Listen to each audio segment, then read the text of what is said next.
The restaurant industry has been hit hard by this pandemic as regulations have changed nearly half a dozen times. And now the Kentucky Restaurant Association estimates that close to 40% of eateries in the state could close if they don't get some assistance. We do have to look at the long-term implications of the brand of dining out. A state once considered a foodie destination is now grappling with how to keep its restaurants afloat as the pandemic has turned the joy of dining out into an ever-changing risk assessment. Where the risks are from a patron's perspective, from a business perspective, how do we do better? I think that's what we all want to collectively know and evaluate. On Thursday, service industry advocates painted a grim picture for lawmakers. More than half of Kentucky's 200,000 food service workers have been laid off or furloughed, and upwards of 70% of the 7,700 eating and drinking places in the state don't expect to turn a profit in the next 6 months. Stacey Roof, president and CEO of the Kentucky Restaurant Association, says Governor Beshear's recent recommendations against dining in will likely hurt businesses that were just beginning to recover. For these restaurants, that's just a tough pill to swallow. I can't say it's not the right thing to do,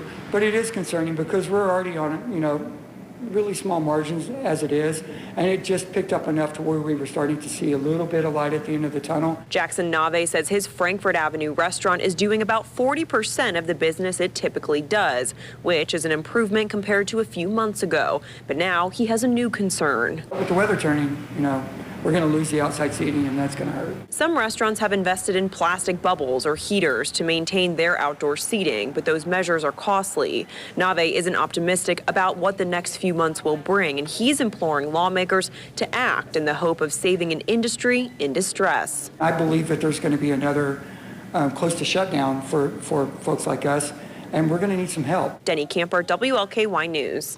And the Kentucky Restaurant Association says that there is little data available showing whether or not COVID-19 is spread in restaurants. They're asking the state's health department to study that issue.